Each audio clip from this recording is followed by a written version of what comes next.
Kita buka Alkitab kita, Amsal pasal yang ke-21, Amsal 21 ayatnya yang ke-9. Amsal 21 ayat yang ke-9.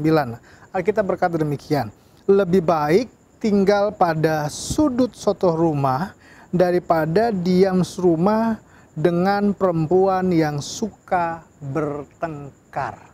Saya ulangi sekali lagi, lebih baik tinggal pada sudut sotoh rumah daripada diam serumah dengan perempuan yang suka bertengkar. Saudara yang dikasih dalam Tuhan, Amsal adalah perkataan-perkataan bijak dari orang-orang bijaksana.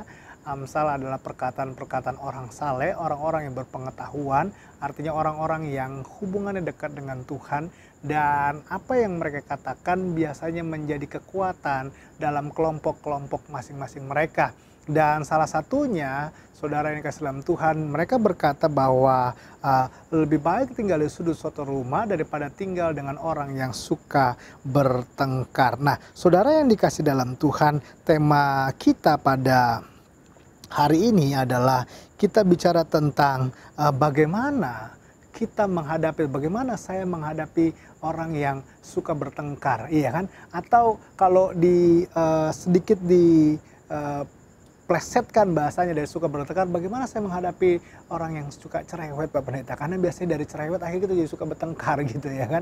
Nah, gimana cara menghadapi orang-orang seperti itu? Orang-orang yang suka ngajakin pertengkaran, orang-orang yang cerewet, orang-orang yang bawel, orang-orang yang mulutnya ember, gimana saya menghadapi orang-orang seperti itu? Nah, saudara yang dikasih dalam Tuhan, yang pertama adalah bahwa selalu ada, yang harus kita ingat, selalu ada sisi baik, selalu ada sisi baik, ya kan? Selalu ada sisi baik dari orang-orang yang bawel, cerewet, ya kan? Dari orang-orang yang suka ngajak bertengkar terus. Selalu ada sisi baiknya dari orang-orang seperti itu. Jadi nggak selalu hidup mereka itu negatif, nggak selalu apa yang mereka katakan itu negatif. Selalu ada sisi baiknya, selalu ada positifnya. Nah, maka dari itu kita fokuslah kepada sisi yang baik itu. Jadi kalau saudara pada waktu pacaran kelihatannya harmonis, kita hubungan ngomongnya kayaknya bagus gitu. Pas sudah nikah ternyata dia berubah gitu, ngomongnya jadi kasar, jadi ngajak suka bertengkar, juga jadi cerewet, jadi bawel gitu kan. Cerewet itu nggak mesti identik dengan wanita. Kadang-kadang ada juga kok cowok yang cerewet ngomong, nyerocos, terus ini belum selesai dia udah ngomong, terus belum selesai satu udah ngomong, terus. Nah, saudara ini kasih dalam Tuhan, kadangkala ketika sudah di dalam pernikahan baru kita melihat, baru kita mengalami, baru kita merasakan hal itu. Nah, kalau untuk bilang, oh kalau gitu mau cerai kan nggak bisa, ya kan? Apa yang sudah dipersatukan Tuhan nggak bisa dipisahkan oleh manusia. Karena itu bagaimana kita bisa menghadapi itu, Bapak Pendeta? Iya kan? Karena kita bilang lebih baik saya tinggal di suatu rumah. Kalau gitu saya tinggal di sudut suatu rumah deh, di ujung rumah, di pojokan gitu deh, daripada tinggal sama orang itu. Maksudnya, saudara yang kasih dalam Tuhan, bahwa kalau kita bersama dengan orang-orang seperti itu memang akan membuat sebuah kegelisahan dalam hidup kita. Tapi bukan berarti kita harus menjauhinya. Fokuslah kepada sisi baik dari orang itu. Karena pasti dia punya sisi baik. Yang kedua, saudara yang kasih dalam Tuhan, yang saya pelajari, belajarlah untuk menjadi pendengar yang baik dan sanggahlah pembicaraan dengan timing yang tepat. Jadi belajar untuk menjadi pendengar yang baik. Kadangkala kita ditempatkan Tuhan untuk menjadi pendengar yang baik dalam satu momen tertentu, iya kan? Kadangkala ketika kita ketemu sama orang yang suka cerocos, ngobrol, ya udah kita jadi pendengar yang baik aja gitu. Dan jadi pendengar yang baik nggak mesti ngomong apa-apa, ya dengerin aja.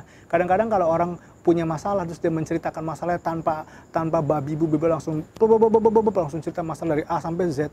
Kadang-kadang kita nggak perlu kasih solusi, kita diam aja. Diam saja sudah memiliki solusi buat dia, ya kan? Kenapa? Karena orang-orang seperti itu kadang-kadang udah tahu kok. Oh iya, saya udah tahu kok masalahnya harus seperti ini. Saya udah tahu harusnya mengampuni, saya udah tahu harusnya berdoa, saya udah tahu harusnya begini, saya udah tahu harus buat begini. Cuman ya saya pengen aja bilang ke kamu, gimana menurut pendapat kamu? Iya, ketika dia tanya bagaimana menurut pendapat kita bilang ya udah sabar aja, ya kita berdoa aja. Karena sebenarnya dia udah tahu jawabannya. Kita hanya perlu mendengar, dan ketika kita mendengar, percayalah 50% persoalan sudah terjawab. Kadang-kadang kita hanya jadi pendengar yang baik. Dan kalau kita udah mulai risih, kapan nih Pak Pendeta, masa saya mesti dengerin terus? Sanggahlah pembicaraannya pada waktu timing yang tepat. Iya kan? Kita bisa alihkan dengan yang lain, lalu kita bisa dari setelah udah teralih, lalu kita bisa ambil timing, oke, nanti kita lanjutin lagi diskusi kita dan lain sebagainya. Come on, tanpa harus melukai hati orang. Iya kan? Dan yang ketiga, saudara yang dikasih dalam Tuhan, bagaimana kita menghadapi orang yang seperti itu, orang yang cerewet, yang suka bertengkar, orang yang bawel, yang mulutnya ember. Ya. Bagaimana kita menghadapi orang seperti itu? Yang ketiga, yang terakhir, saudara, saya percaya bahwa ketika hati kita bersih, ketika kita menjaga hati, dari situ akan lahir nurani yang bersih. Jadi bersihkan hati, jaga hati, dari situ akan lahir hati nurani yang bersih. Saya percaya, saudara yang kasih dalam Tuhan, kalau kita tidak ada kepahitan, kalau kita tidak ada kedendaman, kalau kita tidak ada kebencian, kalau kita tidak ada kekecewaan dalam hati kita bersih. Maka ketika orang sedang mencurahkan isi hatinya, orang sedang diskusi dengan kita, orang sedang menceritakan orang lain kepada kita, kita tuh akhirnya nggak ikut nimbrung gitu, iya tuh dia tuh jadi begitu tuh, gue juga punya teman dia begini-begini, gue juga bete tuh sama dia tuh begini, iya tuh dia begini-begini. Artinya apa? Kita jadi ikut malah ngomongin orang gitu loh. Kita jadi ikut gosipin orang, kita jadi ikut cerewet juga, jadi ikut bawel juga gitu. Kenapa? Karena hati kita sedang kecewa, hati kita sedang nggak bersih, hati kita sedang ada kedendaman, kebencian. Akhirnya apa? Kita malah ikut nimbrung, ikutin ngomongin orang, ikut nimbrung jadi orang cerewet, ikut nimbrung jadi orang yang ember, ikut nimbrung jadi orang yang gosip. Karena itu bersihkan dulu hati kita. Kalau hati kita bersih, kita jaga hati kita, dari situ terpancar kehidupan. Jadi nurani kita bersih. Dan waktu nurani kita bersih, solusi-solusi yang keluar dari mulut kita itu solusi-solusi yang mantap, solusi-solusi yang hebat, perkataan-perkataan yang menguatkan, perkataan-perkataan yang akhirnya apa? Menyadarkan dia bahwa berbicara yang buruk kepada orang lain itu nggak bagus. Justru dia tidak tersinggung, tapi justru malah memberkati kehidupan dia. Doa saya buat saudara semua, akhirnya apa? Kita menjadi orang-orang yang sabar. Kita nggak jadi orang yang cerewet, nggak jadi orang-orang yang ember, nggak jadi orang-orang yang suka ngomongin orang, nggak jadi orang-orang yang suka bertengkar, tapi kita jadi orang yang pembawa damai dimanapun kita ditempatkan Tuhan. Saudara, doa saya menyertai saudara, mari kita berdoa. Bapa, dalam nama Tuhan Yesus, terima kasih atas anugerah Tuhan, kepercayaan Tuhan. Kalau kami ada hari ini semua karena anugerah Tuhan, terima kasih.